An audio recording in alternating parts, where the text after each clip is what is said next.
Baik Pak, Assalamualaikum warahmatullahi wabarakatuh.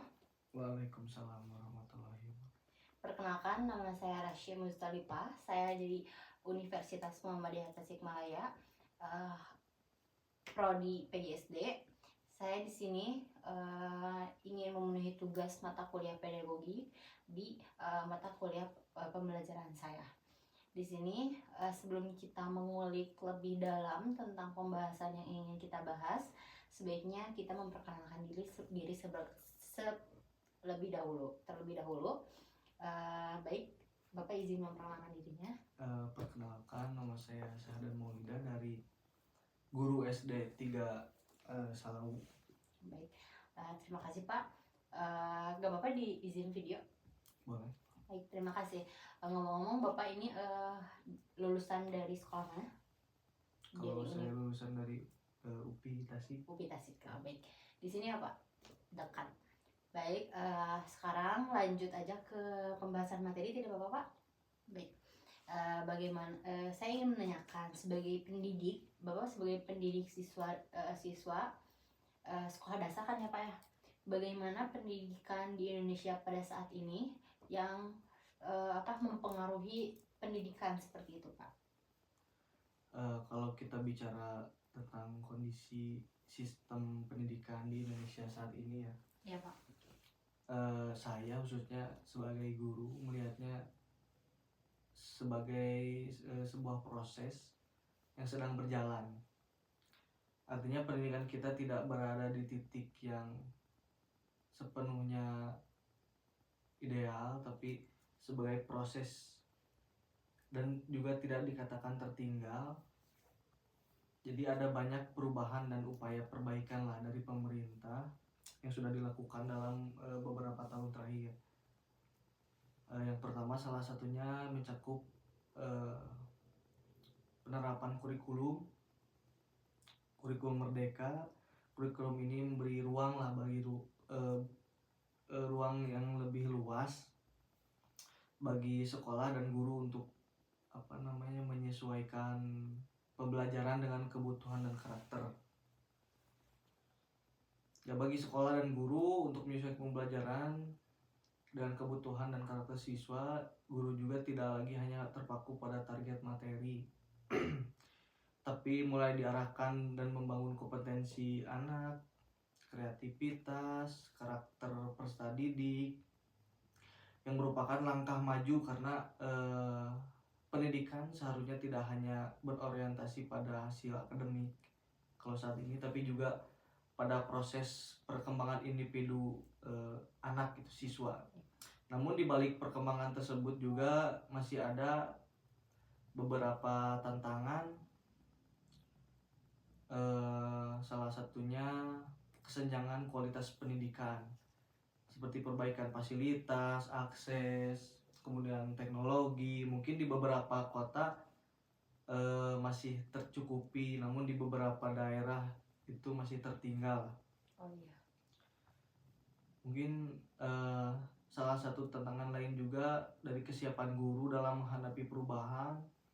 Tidak semua guru memiliki kesempatan, kemudian akses terhadap pelatihan dan pengembangan profesional.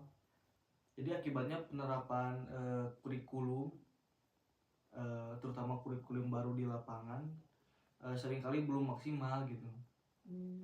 Ada guru yang sudah sangat kreatif, inovatif, tapi juga ada guru yang masih kebingungan gitu dan merasa terbebani dengan ada tuntutan administrasi seperti itu. Oh iya ya.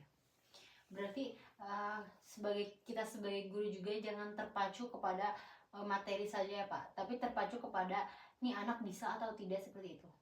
Betul. Jadi kalau saat ini ya ditekankan bukan karena yang dituju itu bukan terus akademik, tetapi kan tidak semua manusia, semua anak itu pintar dari segi akademik, tapi kan dia juga berkompetensi dari segi olahraga, seni dan lain-lain lah. Jadi bisa dikatakan itu prestasi gitu. Meskipun dia akademik berprestasi di akademik, belum tentu berprestasi di seni.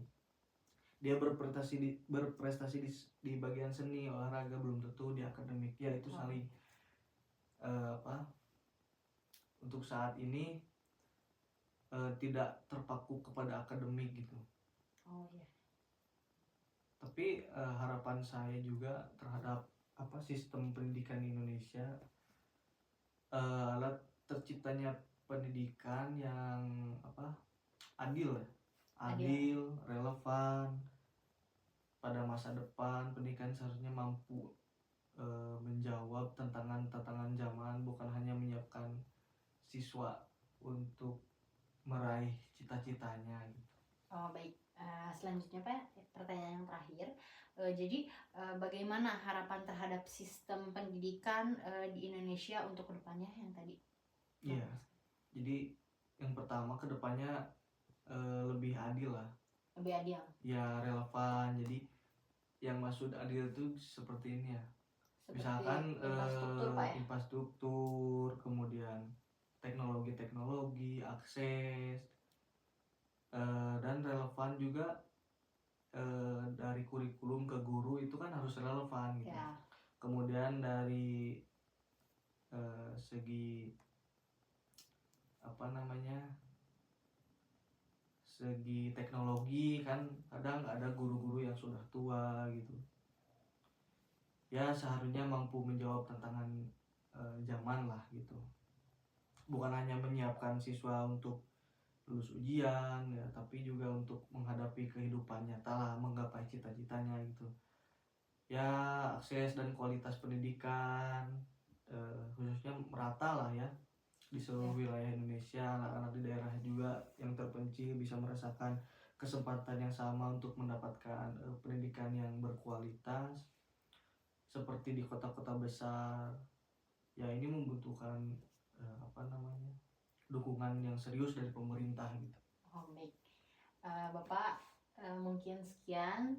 Berarti saya nanti kedepannya akan ingin memperbaiki sistem pendidikan di Indonesia saat ini. Bapak, mohon maaf mengganggu waktunya ya. Sekali lagi, mohon maaf jika dari saya ada salah kata ataupun salah dalam mengatakan sesuatu. Mohon dimaafkan ya Pak. Mungkin sekian dari saya. Assalamualaikum warahmatullahi wabarakatuh.